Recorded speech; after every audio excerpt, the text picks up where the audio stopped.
So Dilip, yeah, so I'll just, so Prabhu will come up and then I'll come up. Yeah. And then Dilip will come up. Yeah. And then when he's finished, so is somebody else gonna wave for time or, well, whatever, we can just, you're right, it's intimate. Yeah, it's intimate enough that, well, maybe I'll say to, if it's appropriate, maybe you say to Dylan, you're just giving away one at a time to start running. Yeah. Because we do have to kind of move out by the latest kind of 8 Perfect, yeah, thanks. So, yes. Happy? Okay, cool. I just kind of went with what I. So you're like, yeah, well, I'll be playing with this.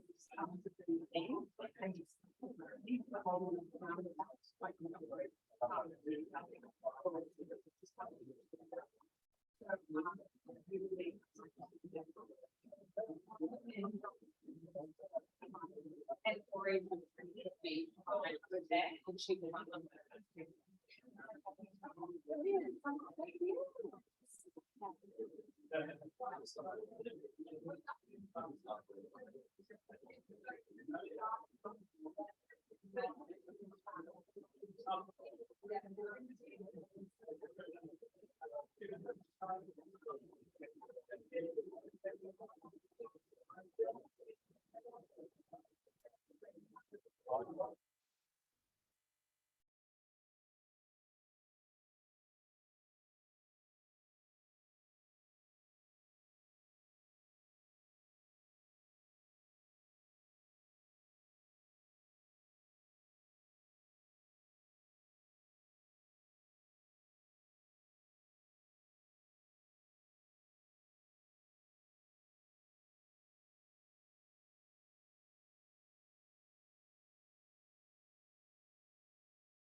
Yeah. Check, check.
just final check everyone's outside.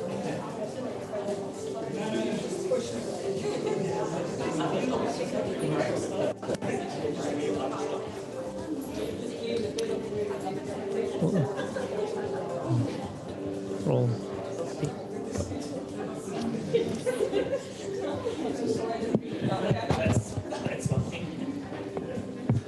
Yeah. Okay, can I welcome you all to our meetup today. My name's Prabhu Sivabalan. I'm the Associate Dean of External Engagement at the UTS Business School, and it really gives me great pleasure to welcome you all today. Please permit me to begin by acknowledging the Gadigal people of the Eora Nation, upon whose ancestral lands our UTS City campus stands. I'd also like to pay my respects to the Gadigal elders, both past and present, acknowledging them as the traditional custodians of knowledge for this land. I also acknowledge that this land was never ceded and, on best accounts, was lived in by our First Nations peoples for approximately 60,000 years. Can I also acknowledge the elders, both past and present, of the traditional lands upon which our online attendees are joining us from in Australia. The UTS Business School really is very proud to support the Sydney Behavioural Economics and Science meetup and acknowledge our GABS members in attendance today. At the business school, we are very passionate about applying theory to practice. Indeed, this has been our UTS Business School's DNA from its very inception. Not only producing rigorous knowledge, but sharing it with society. Why else would you produce it? Also, can I say, while a more elaborate and deserving introduction will be offered by Natalie, can I take this opportunity to really welcome and thank Professor Dilip Soman for offering your valuable time to share your ideas with us today. Thank you so much, Dilip. A sincere thanks also to all again for attending this event in person or online. I hope you learn much and benefit from today's proceedings. And finally, at the risk of singling out and embarrassing them, but I really must, for all the efforts they've put in, can I thank Julia O'Connor and Aaron Charles for all their work in putting this event together. Thank you, everyone. Enjoy the evening ahead. And Natalie, I'll pass on to you. How exciting is this?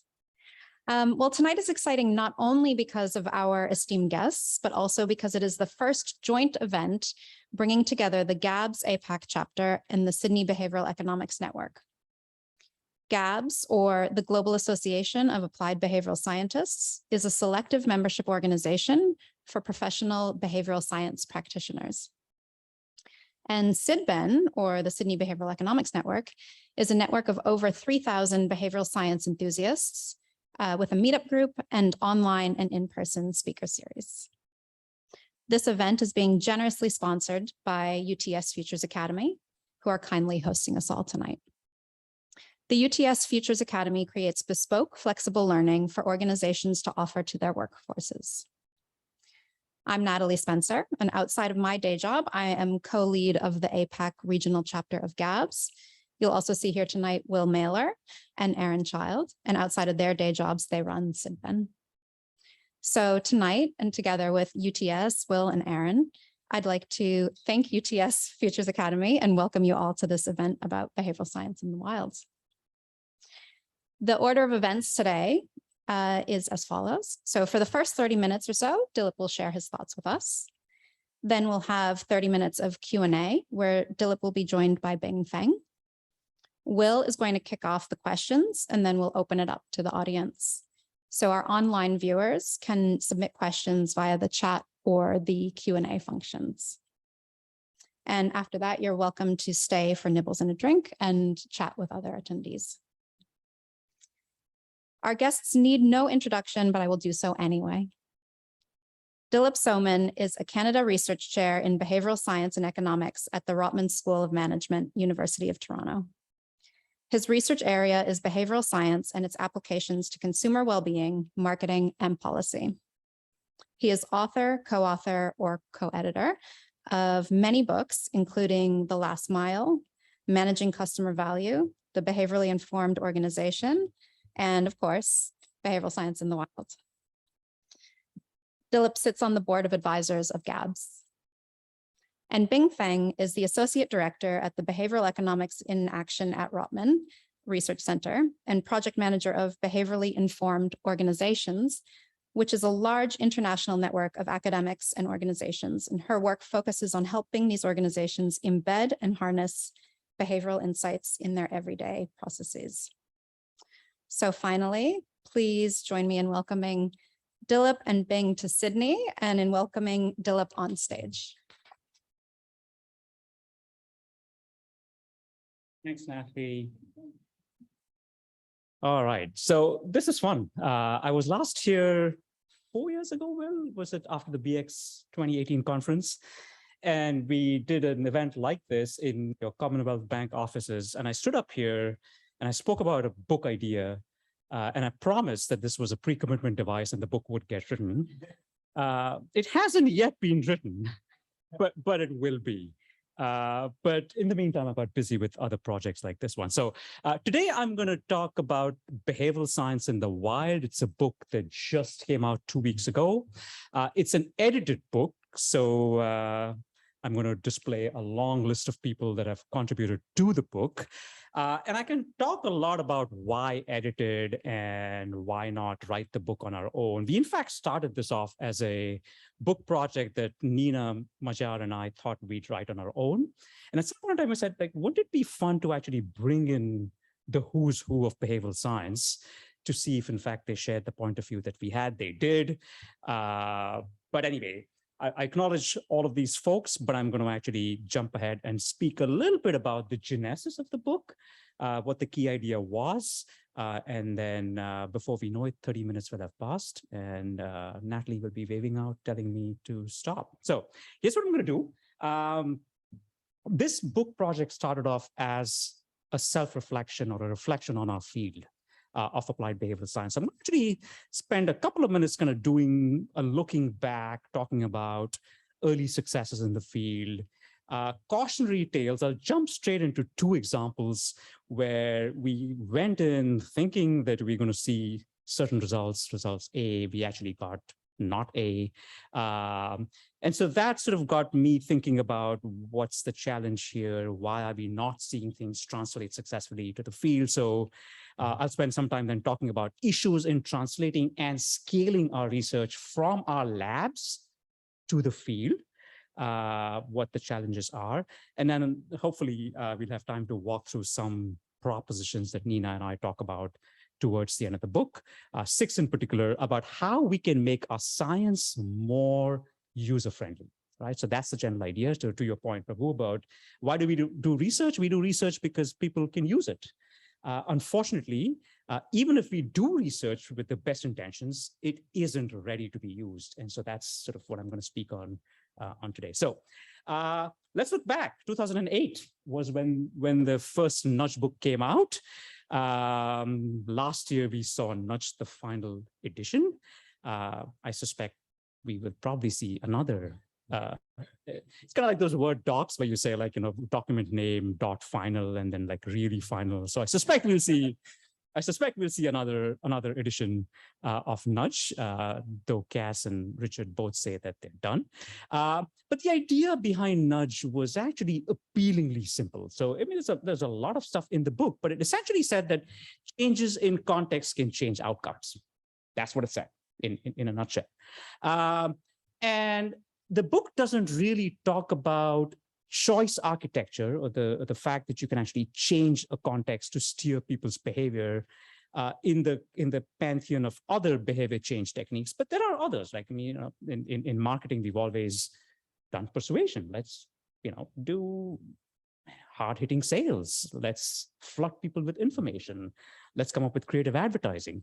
Or just the idea of restrictions, right? Like if you want to get people who are choosing A to choose B, just make it hard for them to get A, right? So there's companies that are really good at that. There's one sort of phone manufacturer that comes to mind who, when you use version X of their phone, X-1 becomes like really hard to use. Like you can't find the cable and they throttle the speed, right? So that's not a nice way to do it, but you could do it. Incentives, right? Carrot sticks. There's a lot of ways in which we can change behavior.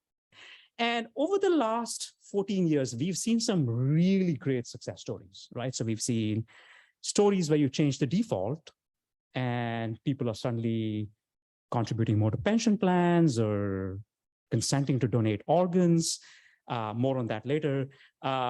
Information presentation, you can take the same information, present that as a gain or a loss. I mean, we've had some success in Toronto. We were trying to get people to upgrade their furnaces to energy efficient appliances. And we did a trial where half the people were told, if you upgrade, you will save $11 per month or whatever the amount was for their given household in energy bills. The other half were told, if you fail to upgrade, you will lose $11 a month.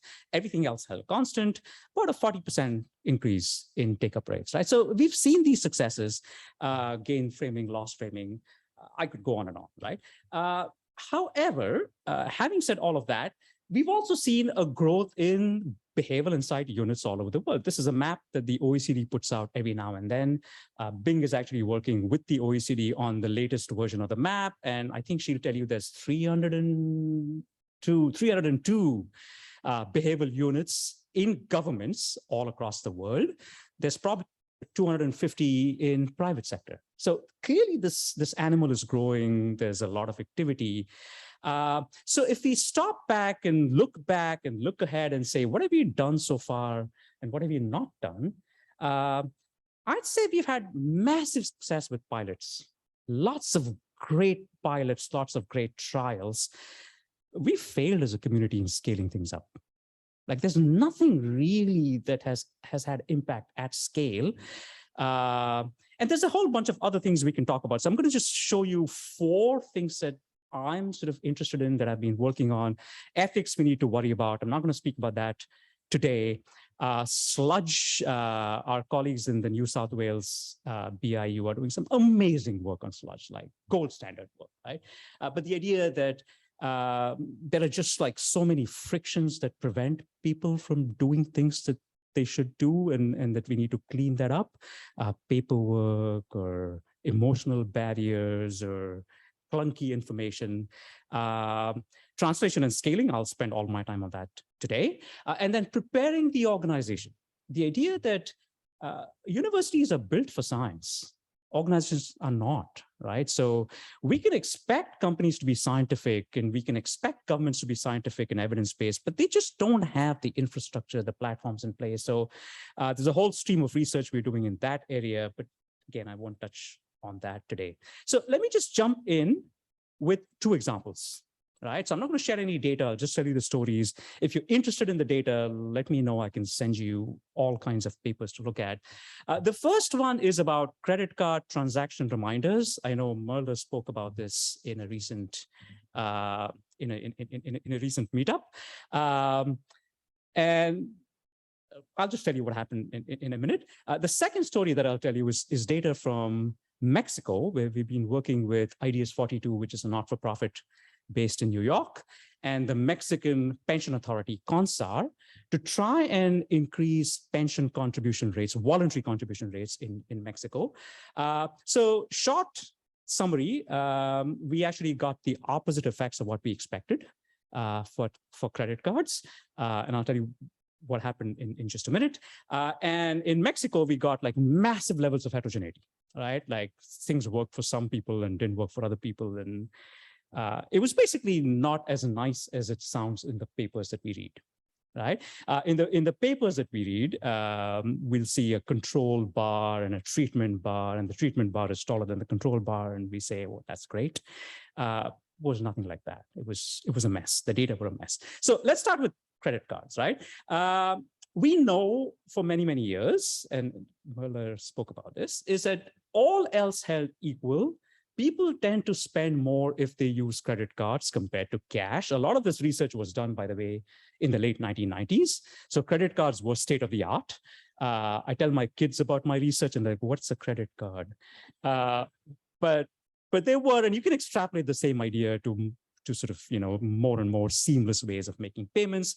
And there's a number of reasons why that happens, right? There's this whole concept of pain of payment, which I'm not a huge fan of, but there's this more cognitive story about the recall. And the idea is simple, is every time you're faced with a significant purchase, the question you ask yourself is, have I spent on similar items in the recent past? And if the answer is yes, then you decide not to spend.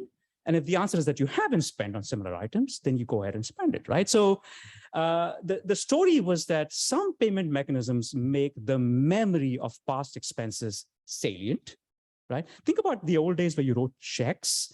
You had to actually write out the amount and numbers and words. Cash, you had to count out bills. Credit cards, you just tapped or swiped, okay? So because of that, you don't remember how much you spend, therefore you tend to overspend. That was a simple story demonstrated in the lab. There's about nine or 10 papers that have shown this. And so how do we get around this? We just remind people, right? So if you imagine a world where every time you tap your credit card, it says, by the way, you spent $650 this month. Are you sure you want to continue? It turns out people sometimes say, no, I don't. I didn't realize I'd spent that much, right? And so there was a lot of policy discussion about those findings as well. So in Canada, we worked with the FCAC, which is our Federal Consumer Protection Bureau, which then mandated that every electronic wallet, for example, had to show a running total of how much you had spent so far. So you put your Apple phone or your Google Pay, before you charged anything to it, it would say cumulative spending to date, X dollars, are you sure you want to continue, right? So all of that discussion happened. South Korea, in the meantime, back in 2009, was amongst the first countries to introduce a SMS text alert every time you tapped your card. Right now, it's like, we assume that this happens, but 2009 was a big deal.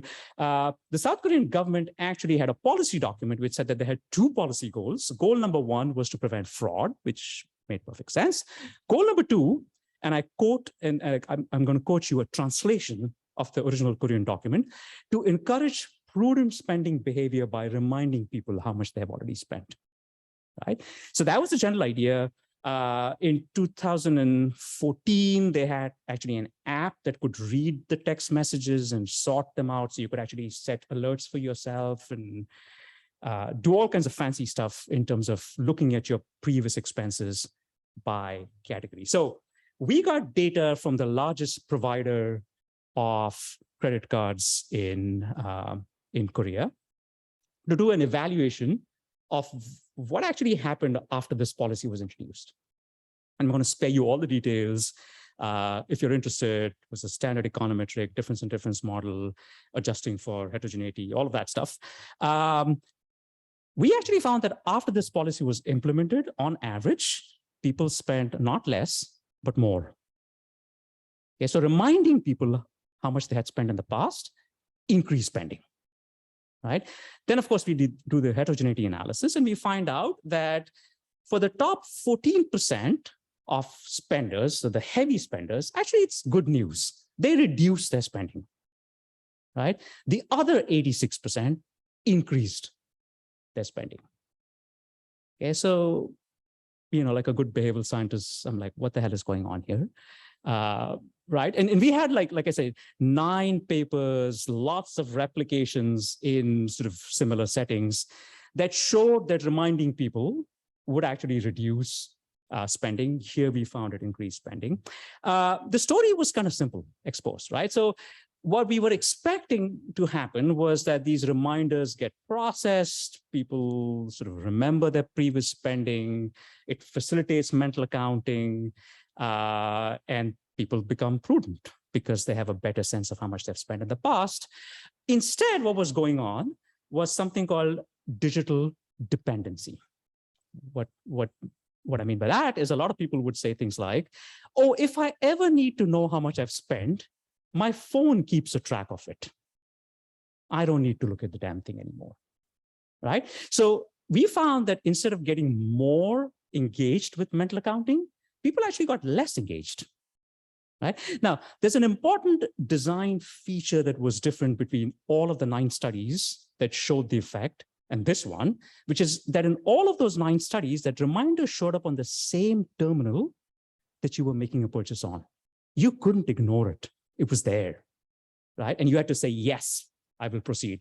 Here, it showed up on your phone, which was sitting in your pocket. Okay, and so we have data on open rates, and you can actually start seeing that for the 14%, the 16% folks that actually were heavy spenders, their open rates for these messages was significantly higher than the bottom 84%. In fact, if you look at the bottom tail of the distribution, there were about like 28% people who never even looked at their text messages, right? And those were precisely the people that were spending more. Okay, so simple story about heterogeneity, but here's a well-demonstrated effect in the lab that just did not translate to the field. So let me just show you a second one. This is Mexico. We've now had 26 papers published in top journals which say, if you simplify information and you chunk it down and make it engaging, then people will read it and they will do what you ask them to do, right? So it turns out it's not always the case, right? So Mexico, the institutional detail here is that Mexico has a mandatory contribution requirement of 6.5% of your salary. Government estimates suggest that you should have at least 11.5 to 12% squirreled away for retirement. So the 5.5% should come through voluntary contributions. Of course, when we first started working on this project, and I spoke to the folks at CONSA, the pension authority, and I said, why don't you just change the mandatory? He looked at me and said, have you ever tried changing anything in Mexico? And having grown up in India, I kind of realized what he meant, right? So that was going to be a non-starter. They actually started the process of changing legislation to make the mandatory amount 12% in 2016. It's not even a draft bill yet, right? So forget like voting on it, right? So I kind of see what the challenge is. And so in the meantime, we started working on this stuff. This, by the way, is a list of 10 providers of pension funds in Mexico by their performance. Right? Now, there's a whole other interesting stream of research to be done on how people choose these pension funds.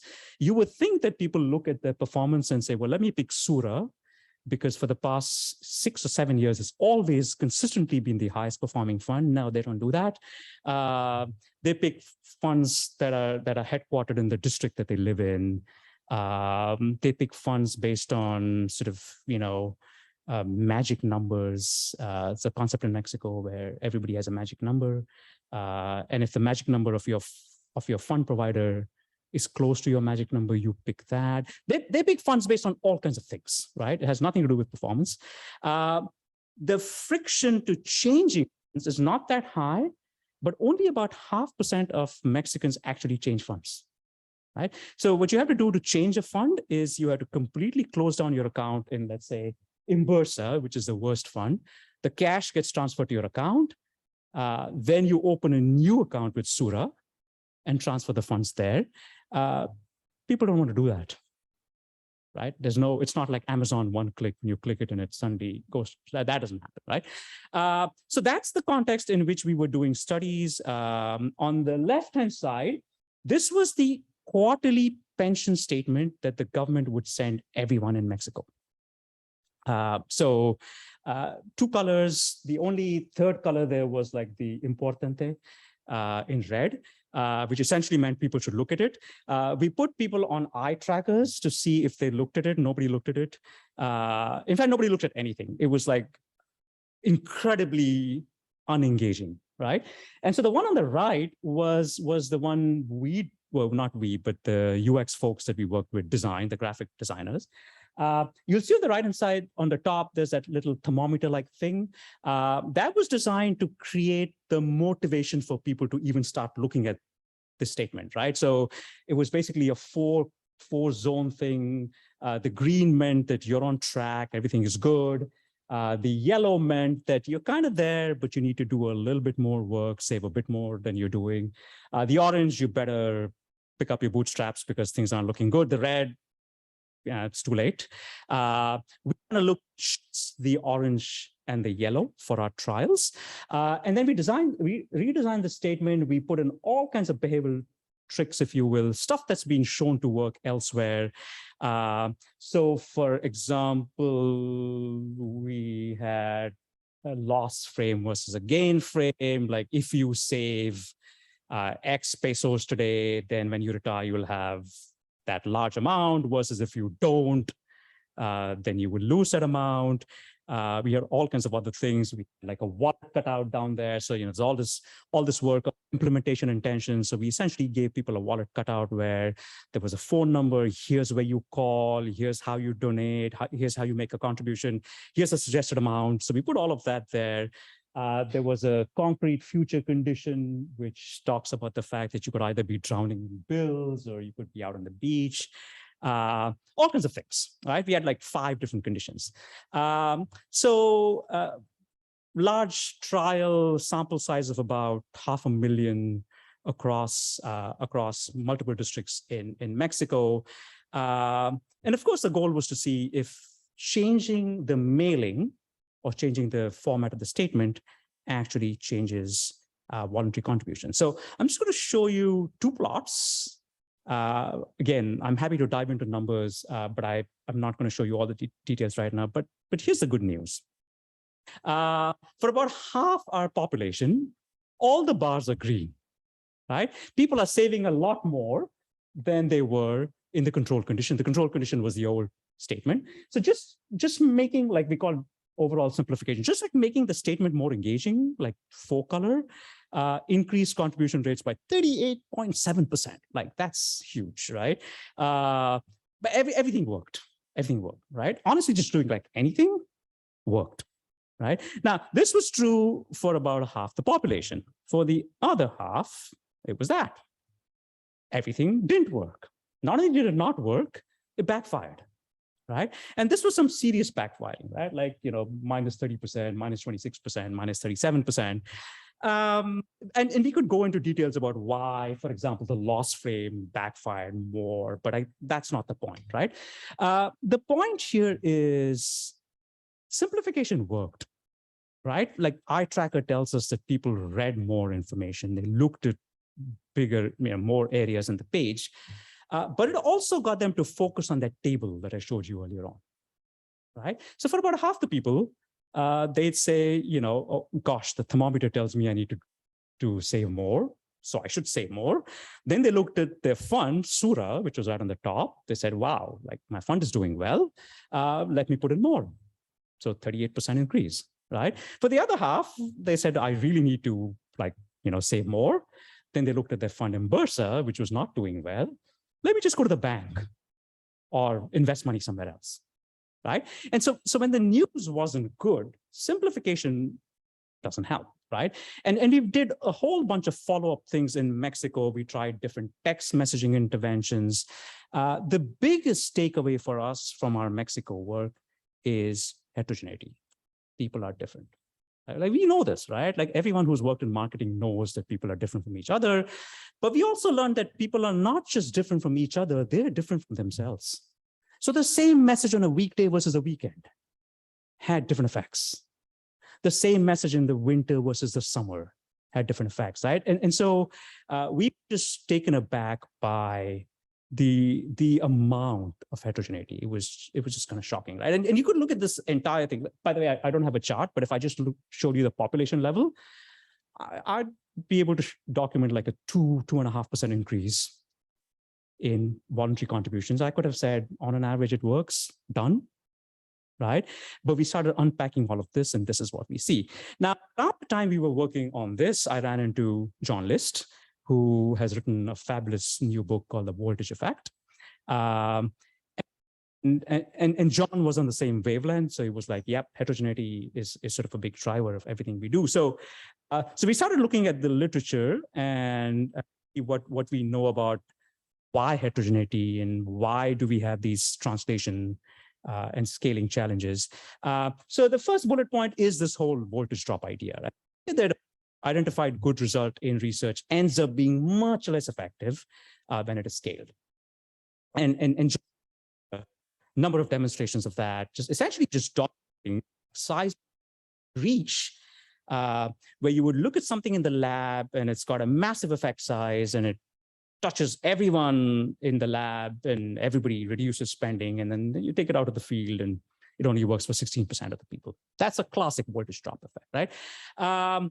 We started looking at publication bias, right? And one of the things we realized is the amount of publication bias in our field is stunning, right? So if a Martian landed up, I don't know why a Martian would land up on, but if they did and they read our literature, they would have a completely false sense of how easy it is to manipulate our citizens, right? Like you read our papers and you say, change the color of the background and suddenly people will save more money, or it's not true, right? And so our field, I think our literature doesn't give us a good representation of what reality looks like. And the portability of our results is low. It's incredibly low, right? Just because an effect works for someone in some situation at some point in time doesn't mean it's going to work at a different point in time. Part of the problem is our science is very different, right? So Richard Thaler, when he wrote Misbehaving, introduced a phrase that only Richard can do, SIF, right? What's a SIF? It's a supposedly irrelevant factor, right? Things that shouldn't matter in decision-making, but do. We just have a heck of a lot of SIFs in our field, right? So we think about physics, right? Like here's a pen and I hold it up and I say, what would happen if I release the pen? Most people in this room and on the stream are going to say it's going to fall down, right? It doesn't matter what the color of the pen is, or my ethnicity doesn't matter, my mindset doesn't matter, day of the week, temperature, nothing matters, right? But if that pen was a decision to donate money or save it, then all of these things now suddenly start mattering, right? So in terms of context, in terms of situations, our effects are so specific that portability is a challenge, right? Why does it become a challenge? Well, in the book, we talk a lot about this stuff, but the idea that situation can change all kinds of things. Situation can change how you evaluate an attribute, right? We all know about the range effect in psychology, right? The same difference looks bigger or smaller depending on the context in which you evaluate it, right? Or trade-offs. Whether you're paying an extra dollar for an extra unit of quality depends on what the trade-off to the next level is. It could change decision-making process. It could change whether you use what decision goals you have, whether you process information by attribute or by option. It could also make additional attributes salient. So for example, one of the most robust effects in our field is that loss aversion effect, right? The idea that you can frame something, a price increase, right? If you can take a price increase and you can frame it either as I'm increasing the price or I'm decreasing the discount. It's a robust effect. It's been shown in different dimensions. It doesn't, even that can be overturned, right? So in work with a graduate student, I find that if you put this in a competitive situation where you have 4 competitors, 3 of them are pulling off the I'm reducing the discount strategy, and you're pulling off the I'm increasing the price strategy, it turns out people value your pricing strategy more, right? Everybody else is doing that. A new attribute, be it like they trust you more, or be it that your effects are more novel, can change the way in which people make decisions. They can change the tension. They can change the strength of beliefs. Okay, so Natalie gave me a minute ago a 5-minute sign, so I'm going to start wrapping up. No, let's not go there. So I think the bottom line in our field is that empirical generalizations are not easy, and that's a big problem. The field hasn't done a great job of telling people that empirical generalizations are not easy, right? Our incentive structures in academia are kind of messed up. So if you publish a paper saying that A causes B only for group C and only if D happens, but not when E happens, journals might want to publish it, but they don't really. because journals also get their reputation by publishing quote unquote path-breaking results. I've had editors tell me to write contribution statements saying that this is the solution to the world's problems. I've seen people write contribution statements that position their research as such, and I think that's a problem. Our results are valid under a set of background conditions. We don't make that salient enough, right? So one thing you could do is to try some simple interventions. So we've been doing some testing with a couple of faculty colleagues, Catherine Young at Chinese University and Isabel Ding, who is at Warwick, where we essentially put disclaimers on papers. Right? We just put a disclaimer, just like you would have a disclaimer on anything, like on your prescription drug, we put a disclaimer saying that you should only interpret the results of this paper in the context in which the data were collected. That's it, right? And it turns out practitioners become a lot more, suspicious is not the right word, but they're a lot more careful about interpreting the results. Or we encourage people to adopt consolidated standards of reporting. Right? If you're telling me about an effect, tell me under what conditions you caught the effect, right? Consort is a consolidated standard of reporting. Tell us, who your participants were and how you included them, and give us the demographics and tell us what time of the day you collected the data and was it done online or offline. We don't have these details in many of our papers. And so when people try and replicate our work in the field, when they try and translate, they're essentially guessing. They're guessing that Dilip must have sent a text message. No, Dilip didn't do that. Right? He actually had that on the terminal. So I think we need to do a lot of that, right? And then the media doesn't help, unfortunately. So that's the other problem. So that's another project that we're working on, trying to document fidelity of research as it goes to the media channel. So some of you in this room probably responded to a survey about 6 or 8 months ago, where we asked practitioners, how do you actually get the information? How do you figure out what's going on in the world of science so that you can develop your own? And a surprisingly significant number of people said, we read media reports, which means that the media reports should accurately portray the science, but they don't, right? So same story. I write a paper about A causing B if C happens, and for D, first news report omits the D, second news report omits the C, and the third news report just says, like, this is true for all people all over the world. And the fourth one basically goes beyond that and says, this is a key to solving world hunger. And no, it's not, right? So we do have those kinds of problems, and academics have generally stayed away from how the media represents. And I think we need to get a lot more involved, because otherwise we're going to have problems. You're going to have issues with people losing faith in the science. So 6 propositions, and I promise I will shut up at the end of this. So I think the first thing we need to do is really figure out how to offer a balanced and nuanced view of the effectiveness of our science. So I think science communication is one, but working with the journals, I think, is an important part of the process. So we've started some conversations with journals to see how we can, get them to use consolidated reporting and encourage them to have more detailed reporting of the hows and the whys of studies. We must publish null and non-surprising findings, right? You try and submit a null finding to a journal, they'll just laugh at you today. And then this whole notion of surprise, I think for some reason in psychology, we want results to be surprising, and I'm not quite sure why. But the other challenge in our publishing system is we don't create the incentives for scholars to tackle what I call first order problems. It's always second order problems, right? So why is that? Because in academia, you create a reputation by being good at something, right? Merla is the boss on pain of payment. Like anything in pain of payment, I'll go to her, right? Or somebody else might be really good at financial literacy, right? But I was in a meeting with the Financial Consumer Agency of Canada a month and a half ago, and they asked me a simple question. They said, like, if I had $500,000 and I could spend it either on budgeting or on literacy, what does research say, right? Research says nothing, because there's a bunch of people who just do financial literacy. There's a bunch others who just do budgeting, but nobody actually compares those two. right? And so I think we need to create the incentives for that. That's the kind of stuff that I think will help practice more. Preparing the organization, like I say, I won't go into that, but there's a whole book on that came out last year. Publishing situational details, sensitizing the reader to the role of context. Bullet point number 5, I think, is an important one.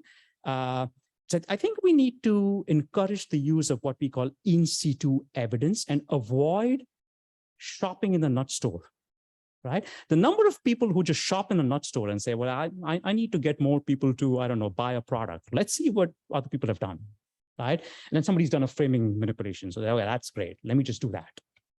Completely evidence-free, right? That's a problem because the context in which that data were collected were probably incredibly different from your own. So we must encourage in situ evidence. That doesn't have to be a rigorous RCT. It could be, a small lab experiment, something, right? But something to ensure that the results are portable to your context. I think we need to encourage that. And then finally, heterogeneity, right? Is one of the papers that I recently wrote last year in BPP was actually called Successfully Scaled Interventions Needn't Be Homogeneous. And in fact, I wanted to make it even stronger. In fact, they should be heterogeneous, right? We know different people respond differently. We should design interventions accordingly. So, Natalie, thank you.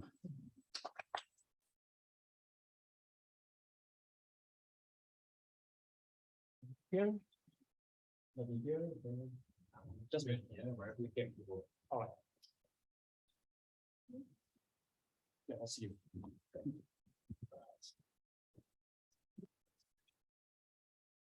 Check. Is that working?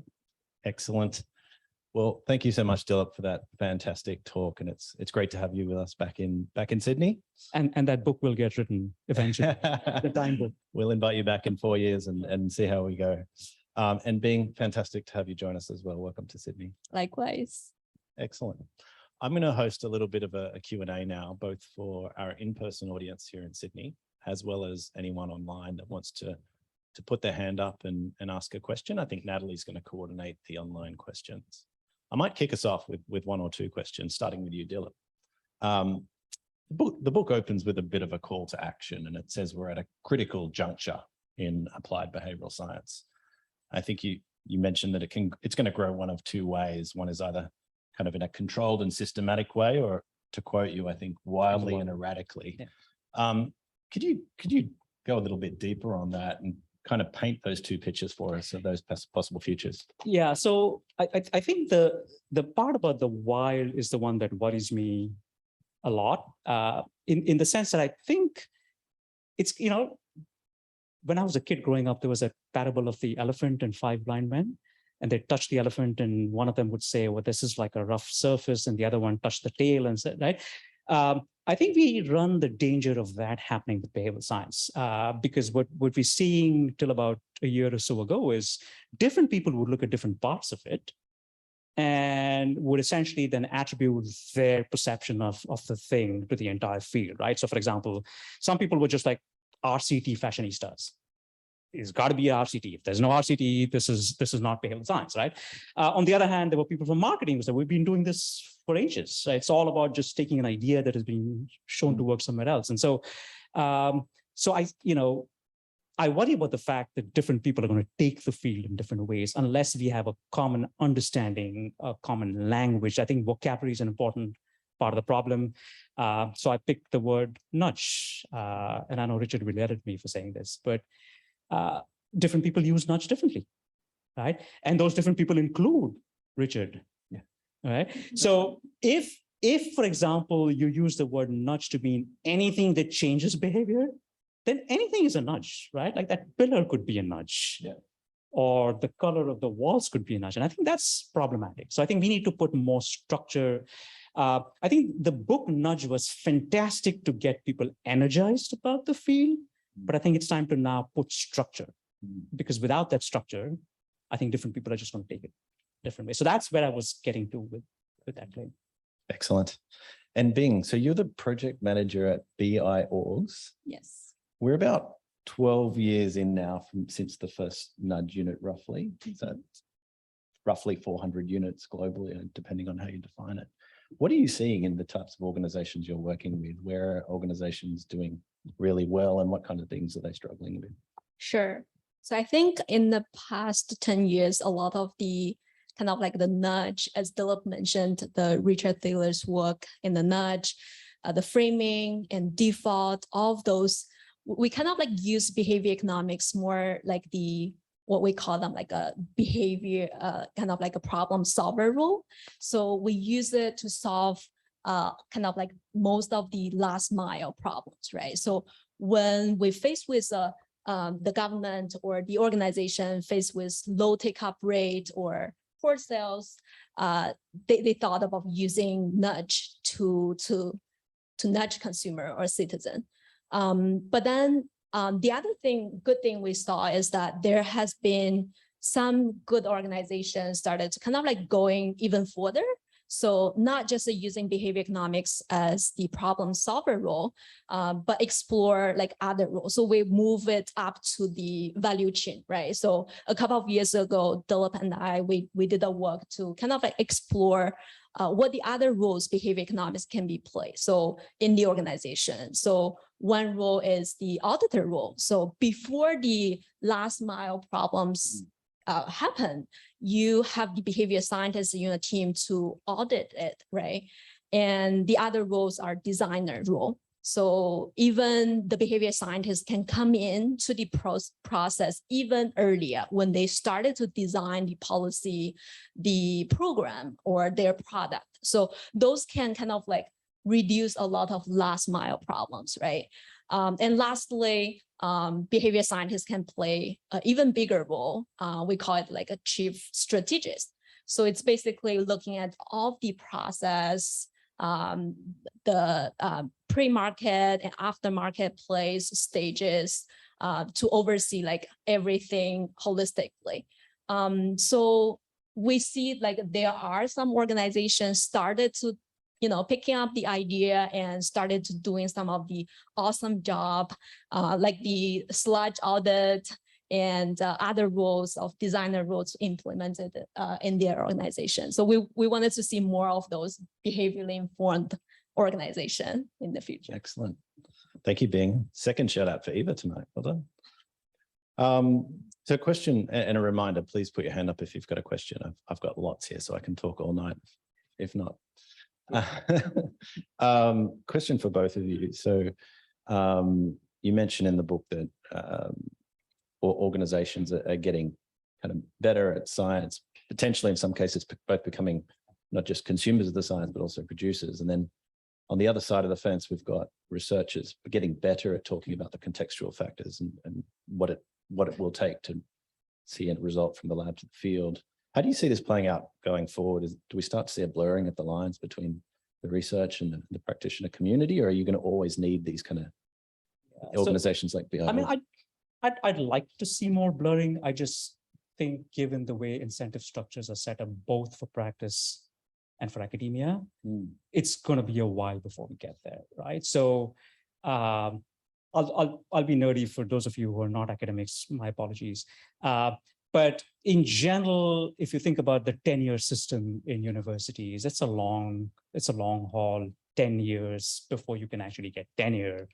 And what you need to do to get tenure is to become really good at some little thing, right? And then show it repeatedly in different situations, but again, it's that financial literacy thing, for example. I'm really good at that, or I'm really good at budgeting, or I'm really good at framing effects.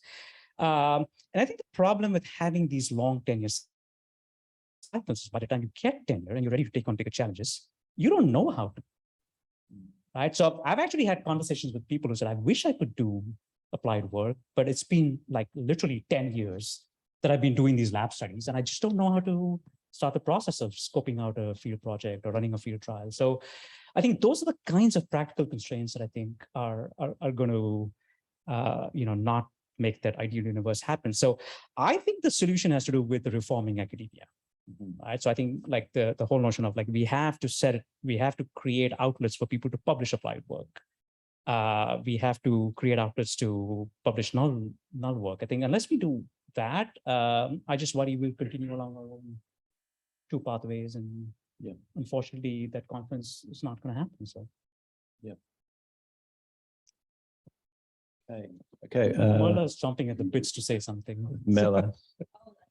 I have to actually use the mic, fair enough. So I have a question very much in line with the publication of null results. It's for the both of you, if you please. So if we have an increasing motivation towards publishing null results, I'm wondering if in the short term, this might not be super beneficial to the behavioral science integration into business. So as I think everyone here is very much aware, it took a long time before behavioral science migrated from purely theoretical and academic research into the business and the applied world. We partly managed to do so with these overhyped and very large surprising results, if you will. If we now move back, retract a lot, which is already happening, whether we want to or not, if you're on Twitter, you'll know. But if we now move to, and I am fully pro publishing null results, I really am, but if we now move to null results and if we're becoming more honest, if you will, about what we can and can't do, how do you see that develop for the application of behavioral science in a more company setting? So I would rather that practice has a realistic understanding of when things work and when they don't, than a misplaced belief that they always work. Right. And so I think that's why the push for publishing null results. And it doesn't have to be null entirely, right? So for example, our Mexico work, by the way, it's struggling in the publishing process because it's not a clean demonstration. You only showed it for half the participants, not the other half, right? But that sort of stuff I think is important to show that an intervention can simultaneously help and hurt, depending on heterogeneity, right? We don't do that, and we don't have the incentive in academia to do that. So I think like just increasing the realism, I think is important. And as an academic, I'd rather practice use my work knowing what they're getting into, rather than expecting like everything to be like Amazon one-click button that you just click it and then all of a sudden people are buying stuff from you. So I think that has to change. I think for like practically for organization who wanted to do tests, but then like if they haven't been having like much of the experiences, right? So having the mindset of, the empirical mindset, even incentivizing the null result, that can kind of like open the doors for, the test and learn approach we always emphasize in the behavior science work. So like the whole notion of nut store, going to the nut store and just picking things up happens because there are no conflicting results. Right? So if you always show, you only publish stuff showing that loss framing hurts, results in action more so than gain framing, people are just going to take that as a gospel truth. So I think we have to start showcasing the fact that it's context dependent, right? And it's not like, normally we put like, this result is context dependent in like paragraph 3 of general discussion, line n-2, where nobody actually ever touches. But I think we have to start showcasing those results. I think we had another question over here. Thank you. Good evening. My name's Yannick Pitzer. I'm here from Swiss Re. Thank you, Dilip, for running us through the credit card effect earlier. Question here to the panel. The coming consumers of the millennial generation, they're much more likely to use buy now, pay later services, sort of credit cards. Is anyone aware of how these services affect the likelihood to purchase in comparison to credit cards, either positively or negatively? We've been working with the Financial Conduct Authority in the UK and the FCAC in Canada on this. It's very early stage. So is it better or worse than credit cards? We don't know at this point in time. The one thing we are learning is that people who have, for whatever reason, either have defaulted on a credit card payment or have basically had a credit card turned down for a purchase are about twice as likely to use buy now, pay later, right? So perhaps one story is that there is a hierarchy. People will go with credit cards first, and for some reason, if they believe that their credit is in danger, they'll go to buy now. But that's the extent of what I can tell you. It's very early. Like we've just started data collection like a month ago. Thank you. Prabhu's got a question.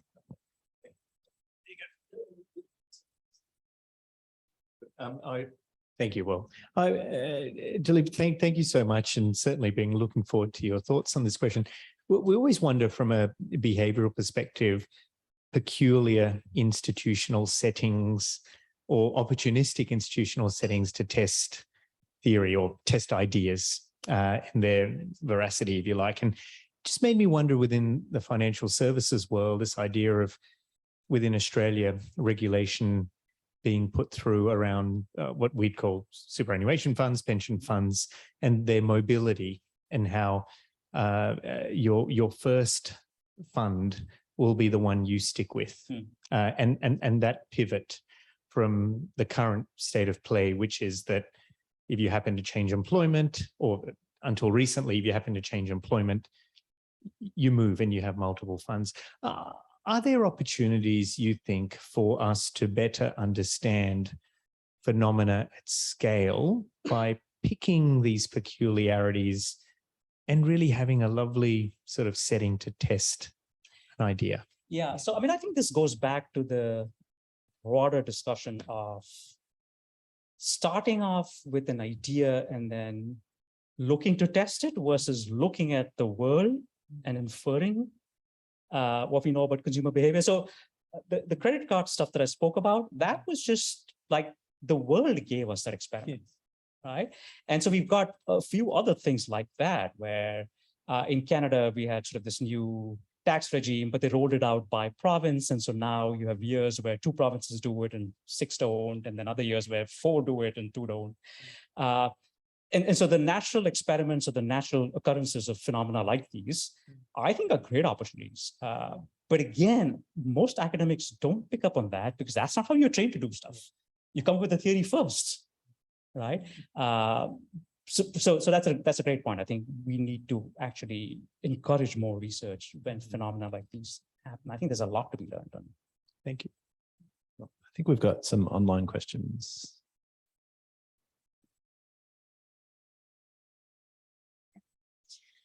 So we have one in from Fiona.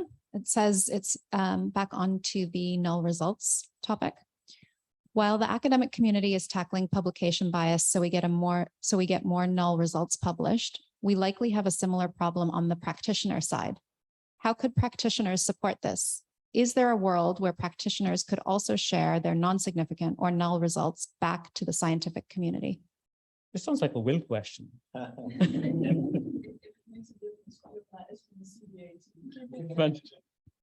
Sure.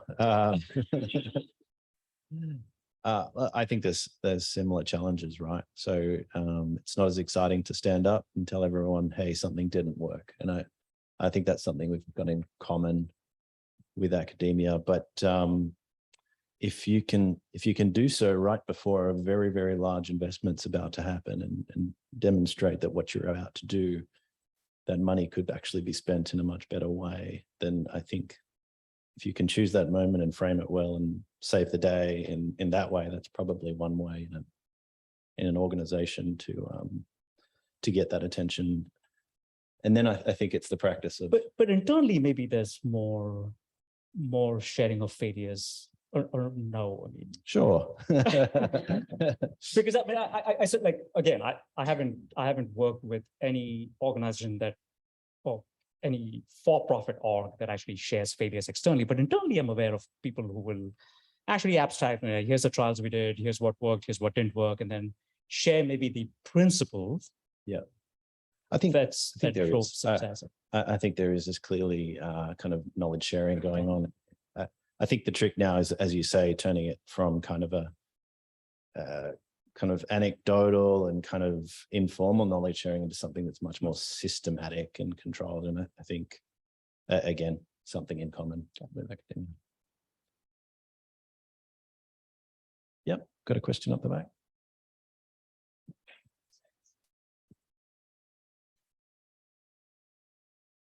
Thank you. Hi, my name is Tash. I'm from the Behavioural Insights team. It's nice to see some familiar faces here. So I have a question about why sometimes, I guess, an effect that you see in one context doesn't translate. And I guess part of the solution, like you guys were talking about, is to contextualize those findings. So you say the specific context, the participants, and I guess the other factors that might have led to why something was effective or ineffective. What I'm curious about is, I guess going a step further than that and getting to the diagnosis before we get to the solution. So I think one of the chapters in the book started to talk a lot about social norms, and there was the 4 quadrants, and it seemed really interesting, but it was really hard to navigate even as a behavioral science practitioner. And so I can imagine it's even harder for people who are, less familiar with our work. So I guess my long-winded question here is, have you seen, I guess, a trend or other examples of trying to diagnose the problem before we design the behavioral insights solution, and So, is it practical? so I think there's 2 ways in which we could tackle this portability problem, right? One way is to actually do that entire framework thing. Is, can I, as the lead researcher on, I don't know, mental accounting, document ways or areas where I think this will work, where it won't work, and essentially put together a framework. That's what Christina tried to do in that chapter. I think the other way is really making it cheap to test. Right. And so if you then start using everything that's published as a hypothesis and you figure out how you can quickly test it out, to me, that I prefer that, right? Because for every complex framework that you can come up with, there will always be a dimension that's missing. And people haven't tried this in the Netherlands. And so when they try there, something else happens, right? And so that framework is always going to keep growing. So to me, I think the dominant strategy is to really just develop the testing infrastructure, right? And so we've been trying hard with some of our partners to do that. So one of the things we're trying to develop at BI.org is a digital lab, where any of our partners can essentially come and say, look, I'm facing a struggle between choosing this intervention versus that one. And so we can test that quickly. And even something like a quick online test, I think, would be helpful. So our approach is really, use the online lab to whittle down to maybe 1 or 2 interventions that you could try in the field. But I always think that's a dominant strategy, rather than trying to make the frameworks more complex, because the frameworks will become more complex as more and more knowledge comes in. There's no way they're going to get simpler. It's just not happening. So imperfect answer to your question. I just don't think making comprehensive frameworks is the right way to do it. We had a question up here. Hi, sorry to overload you with Behavioural Insights team's question, but my name is Josh. I'm from the Behavioural Insights team. I had a question about, I suppose, this blurring of the lines between academics and practitioners, because I think there are certain things that academia is set up for, and one of them is theory generation, and the kind of testing of theories and kind of throwing a lot at the wall because they have the financial kind of structures that don't necessarily require you to have kind of delivery of financial viability straight away, right?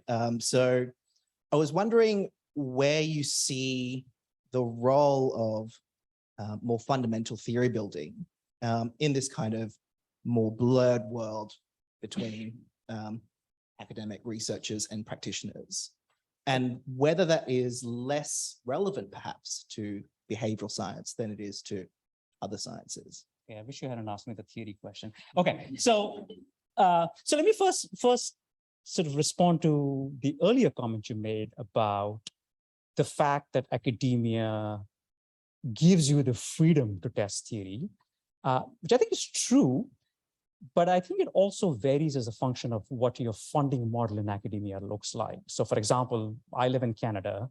All of my research funding comes from grants. And there's the page 1 of the grant is, why are you doing this stuff? How will Canada benefit? How will society benefit? When I lived in the US, I had no such pages to write, right? And it does make a difference. It does make a difference in your outlook as an academic, because if you shape your research agenda based on a problem, it will become translatable. And so I think part of it is really the funding model for academia drives that. Theory. So I think you're right that academia's primary goal is to generate theory. I'm looking back at behavioral science. I'm not sure what's good theory in behavioral science. We've got a lot of good accounts, explanations, right? Do we have a theory of how people make decisions? I don't know. We have models, right? Most of those models are paramorphic. People behave as if, Okay, so every paper that, for example, talks about attention and the role of intervention, like they're not actually measuring attention. They're saying people are behaving as if they're not paying attention, right? It's always a parameter. And, you know, whatever's soaked up by the other variables is quote unquote rational, and then there's something left over. It must be that people aren't paying attention to information. I don't think we have a good theory of that. Right. So while conceptually I agree that the goal is to build theory, I don't think we've been successful at building a theory of decision making. And by the way, this is something that a lot of people subscribe to, this opinion. It's not just me. Yeah, we haven't, right? Even prospect theory. It's not. It's a good model that explains how people make decisions. But you know, losses are valued more than gains. Is it fundamentally changing something in the brain? We don't know. And so until we develop the tools to, you know, just map the brain and figure out what's going on, we really don't have theory. So yes, in concept, I agree. I just don't think we've, as academia, have done a good job, right? But then there's journal editors who want you to have theory. And so we can generate stuff that sounds like theory. And a lot of our papers are like that, unfortunately. I'll stop there. I may end up offending lots of people. Just a quick online check with Natalie. Yep, we have another one from David, and this is for Dilip. Regarding heterogeneity, when the Mexico Fund contribution intervention was scaled, if it was, were there any general traits of the harmed subgroup that helped the practitioners avoid these kinds of at-risk individuals at scale? And if so, how were those traits identified? So yes, we essentially ended up using simple machine learning algorithms. The one we used actually in that project was the causal forest, causal tree technique. It's a recursive partitioning algorithm. But basically what it does is it will essentially create clusters of people where a particular intervention works or doesn't work or harms, right? And so essentially what we ended up doing was we had a cluster of about 8 interventions that we tested, all of the ones that I showed you in text message format. And the algorithm then created 8 clusters of people so that you could now have a matrix saying, oh, for cluster 1, intervention 1 works the best. And in fact, avoid intervention 2, right? We had only 4 demographic variables. So it was, we had age, income, district, and I forget the 4th one. But that's it. So based on those 4, we were able to create those clusters. So I think machine learning is the way to do it, clustering algorithms, because as a traditional social scientist, like I said, I sat down and I said, what might affect people's decision making? Well, age might affect it. Income might affect it. And so if you start then creating a trial, before you know it, you have like 625 conditions in the trial, right? Instead of that, we just let the algorithm loose. But yeah, that's the way we tested it. And so now what ends up happening is if you belong to a certain cluster, you get the message that's appropriate for that cluster. So that's how we scale that up. Great, thanks. I'll ask another one from online. This one is from Jack. It says, with regards to climate change, who do you see as the ideal primary consumer/audience for behavioral science? I think all of our efforts have focused on the individual, which I think is the worst choice. It's got to be companies. It's got to be corporations. So anything we can do to change corporate behavior, I think it should be the focus of our interventions. We haven't done that well. Right, Hard question. We have more online if you want, or if there's any more in the room. Okay, we'll do another online then. This one is from Bala. A paper on some BE work, behavioral economics, work done with Virgin Airways spoke about the Hawthorne effect accounting for some 87% of the effect. Is this effect studied in others? So even in the successes you quoted, should we worry about this? Yeah, so most of the successes actually do put in controls for Hawthorne, right? So Hawthorne effect is just the idea that if you change something, people respond. So, we've done trials, for example, on financial literacy. Sometimes we just stick in a condition with just any literacy to see if it matters. So in general, a lot of the success stories do build in controls for the Hawthorne effect. So I don't see that as a big issue. I'm not familiar with the version study, so I don't know about that one. But I don't think that's a big issue in any of the success stories that we've seen. I might just do 2 or 3 more questions and we'll start to wrap it up. Prabhu. Well, I'm sorry for asking a second question, but it's wonderful to have you both here, and I'd love to ask this question. We often talk about linkages between macro and micro from an economics point of view, and I just thought to ask you for both your thoughts on the idea that across modern developed economies, in fact, most economies, were going through increasing interest rates, very high inflationary environments relative to the last 15, 20 years at least, or if not longer. How does that affect microeconomic, almost individual level behavioral behaviors? And what does that mean for scaling up in context in this time versus prior research that we're building off that arguably came from? Yeah. So I don't have an answer to that question, but the one thing we can study is cross-sectional. So you can start looking at economies that have hyperinflation and compare decision-making there with economies that don't. One of the things, so the obvious one is myopia, right?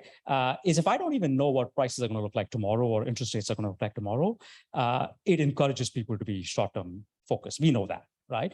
But I think the other interesting stuff has to do with decision-making that has to do with, so not just time horizons, but also the number of attributes considered. So if people have habitually learned to be short-term, it turns out that they're more likely to use fewer attributes because short-term is associated with quick. So there's a lot of interesting work comparing decision-making strategies across, but it's all cross-sectional. It's not, it'd be interesting to see how things change with time. We just don't have that data. So one in the front, and then one up the back. Hi, thank you. Question for you, Dilip. Just following up on that climate change question, and you mentioned how absolutely the leverage point would be more with organizations, and you mentioned that there hasn't been much done there. So my question is, why not? And also, if you were to go there, where would you start? What kind of things would you start looking at for changing organizational behavior? I don't know why not. I think it's because everybody thinks it's hard to do. But I think the best way of getting any org to change behavior is to create reputational costs and make them salient, right? So I'll give you a couple of examples of unrelated domains. So in Toronto, every restaurant needs to have posted by its main door a hygiene rating. Right? We have 3, there's green, which is the inspector showed up, everything was spick and span. There is yellow, what's this? Yellow, which is maybe there's a cockroach, but it wasn't deemed to be terribly bad. And then there's the red, which is eat it at your own risk, like there's rats, and right? So there was an evaluation done on that. And it turns out that customers didn't know about this in the first 3 years. So nobody actually looked at these cards. But their introduction improved hygiene. The point is, like, the restaurants thought that because of the, right? SUV rollover ratings in the United States. If you ever tried to buy an SUV in the US, I don't know about Australia, it's probably equally bad, but in the US and Canada, there's like 4 dimensions on which there's ratings, and the ratings come in some combination of stars and squares, and they're impossible to figure out. So nobody understands those ratings. But again, ever since the regime was introduced, cars have become safer, right? And so we say, what if we did something similar for things like plastic usage or environment policy, right? So we actually, by the way, working on something similar in the privacy domain. So we create a traffic scorecard, independent auditor comes in, looks at the website, says, okay, look, they're doing whatever it takes to protect your data, yeah? And just making that information public, it turns out, encourages more companies to adopt better privacy policies. So that's the kind of idea that we are working on at this point in time, is if we can create these sort of traffic light codes for companies, get an auditor to look at their environment policies on multiple dimensions, reputation cost. I think that's the way to do it. Companies are good at figuring out what to do. They just don't want to do it. That's fair, right? Yeah. Off the record. I'm going to jump in with a quick one, and then I think we've got a last question up the back. This one's for Bing. So Dilip's out there making your job very difficult now, telling everyone, hey, it's not as easy as you thought. It's a bit more nuanced, it's complex. You're going to have to read more than one social norms paper. You're going to have to change your incentive structure and build this experimental capability. How do you, in the organizations you're talking to with your job day to day, keep that enthusiasm high? How do you balance that with the opportunity for the organizations that do get it right? Yeah, I think that's a very interesting question. And I guess to a point that, having working with like both the public sector and private sector, a lot of organization came to us with kind of like the general idea of, okay, we are interested in kind of like interested in using behavior economics to improve financial decision-making process. But then like, they don't know kind of like in what sense, right? So that's kind of like a part of our team's job to really kind of like break it into kind of like smaller chunk of pieces. So like under, for example, financial decision making. So if it's like related to financial literacy or budgeting behavior, et cetera, et cetera. So we try to kind of like break it down into kind of like concrete pieces, and having really build the connection and the partnership between the organization and the academia. And then what we call them like the co-creation process, really kind of like working closely with the partner to co-create the new knowledge and apply it in the applied work. So I think I remember that the first time we actually had to tell a partner that maybe behavioral science isn't the way to solve the problem. They were taken aback. Like, what do you mean, right? And like, just like fix the process. It's not about the science. It's like, but I think picking the courage to say that, I think, was an important first step, because sometimes it's just like it's a faulty process. Yeah. So I think, just being honest. Last question. Thank you. Just wanted to go back to that Mexican example again. And you had that cohort that had the adverse experience where their fund was performing badly and they went and saved elsewhere. And I just was wondering, well, that's actually a good outcome, right? That they've found this information about their fund. And so I was wondering, how do you think about that from an ethics perspective? And then also, how do you treat that cohort going forward? So actually, it wasn't good in a dollar sense because of the way the Mexican system matches and stuff like that. So you were actually better off in a 6.5% fund compared to a 7% non-pension fund, just given the matching, right? So it wasn't as simple as if I'm getting a greater interest rate, I'm better off. So that cohort, we essentially, like from an ethics perspective, like essentially we had worked with CONSAR to counsel everyone that was part of the studies. And so in fact, everybody got debriefed at that point in time. A lot of people actually decided to switch back. One of the interesting things that came out of this whole experience for the average Mexican who was in our study was they hadn't realized how simple it was to actually switch funds, right? Like they thought this whole notion of like shutting down one fund and then getting the money, well, this was too complicated. And then they realized it wasn't that bad. So a lot of people ended up switching to some of the higher performing funds, which created the incentive for the lower performing funds to essentially improve their act. So there were a lot of interesting cascading effects downstream. But yeah, in that case, because it was a pre-registered experiment with the government, we had sort of this whole counseling process in place. Cool. I think we might start to close it there. So firstly, just a big thank you to everyone who's joined us in the room today, and also everyone around the world online. Big thanks to our sponsors, the UTS Futures Academy. Couldn't do without you. Shout out to GABS and the Sydney Behavioural Science Network. And of course, massive thank you to our guests tonight. So Dilip, good luck with the book. Time book? Yeah, we're all still waiting for the other one. It'll happen. We'll have you back It's a soon. book about time and procrastination. It's appropriate that I'm taking time. We wish you all the best with that book also. And thank you. I know you're partnering with many in the room and online as well. So wish you all the best with your work. But big round of applause for our speakers. Thank you. Thank you. Yeah, and join us for a drink if you can. Thank you. Thanks, guys. That's great. Thank you.